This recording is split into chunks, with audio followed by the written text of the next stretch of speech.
So, I wanted to talk to you about asteroid mining. Basically, it's one of the places I want to take my physics degree, because it is a way that we can expand into the solar system. Basically, what they're planning to do, as a quick overview, is literally mine asteroids. Now, like, if you imagine that we've got the Earth here, what can I use as an Earth? Let's see. Okay, I don't have anything to hand. Let's say this is Earth. It's a candle. This is Earth, and literally around here we have asteroids waiting for us to go and get them. Now this is fucking cool because when the Earth formed, all of the iron and things that are like the heavier elements that we use quite frequently now, like precious metals, the heavier ones. That was my dog. Just checking to make sure he doesn't pee on my bed.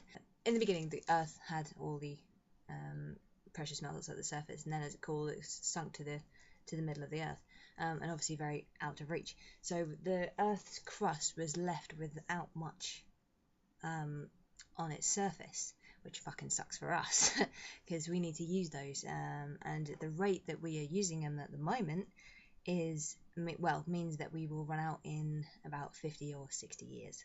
That fucking sucks.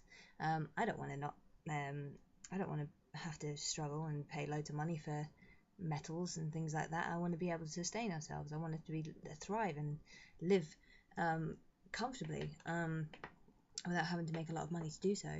And the only way we can really do that is by two ways, which is asteroid mining or full dependency on energy, like green energy.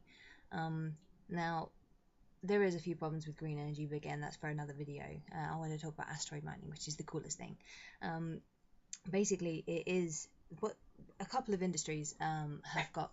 So they've got a couple of plans in place ready for to when we can start going.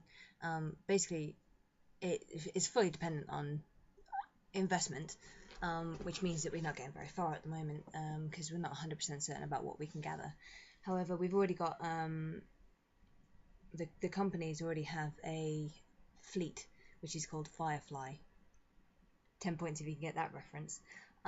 Basically, the Fireflies will fly out to the asteroids and they will sort of see what asteroids are going to have the best resources available to start sending them over, and which are going to be the most useful, cheapest to get to, blah blah blah blah, all of that sort of thing. And then for this particular company, they're going to send out dragonflies. Now, these dragonflies are the ones that actually land on the asteroid and mine where they are. Now, whether they process the materials there or bring it back, I'm not sure yet. But these are the ones that are going to bring all of the resources back. Now, there's a couple of other plans with a couple of other industries. One was to which I thought was fucking cool, but also a bit worrying. Basically, one company wanted to send out like the probe to move the asteroid into orbit around Earth or around the moon, depending on which was safest. Depending on all of that, depends on how many resources you can get away from it, and also is the energy used versus the energy gotten back out of it worth it. And obviously this is the big question that's hanging over it. I mean, they're ready to go with the plans. I mean, they want to be getting it done, like they want to get the probes out there by 2015, and then they want to be getting it all sorted out by 2020, and then they want to be sending people to Mars at 2023. Like, it is a good time to be alive, and I'm very thankful for that. As much as it is my nightmare to not see the end result of the human race, to see where we get to, negative or good. I'm glad to be alive at the point where we are making huge progress again. Because there's the end of the grand ideas, also said someone in a book that I read, and it's very much true. But if we can do this asteroid mining, we can be the turning point of colonizing and fueling ourselves again effectively.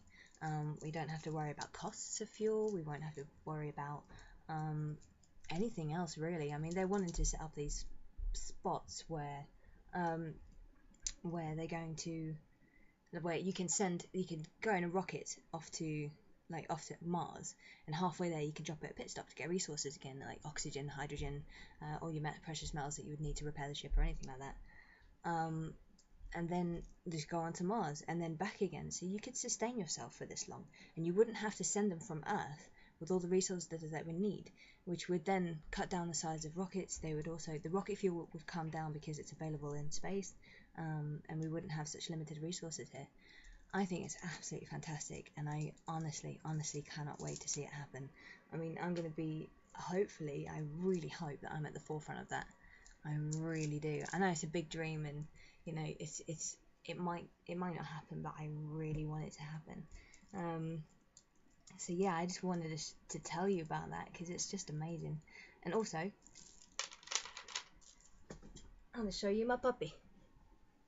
Hey puppy. Hey, he's a good boy. He's so cute. You're a chihuahua, aren't you? Mwah. Right up my nose. Lovely. Yeah. Thanks for listening, and I'll catch up with you again. Look at my mad scientist hair. It's starting. I'm going to be there, but this needs to go first.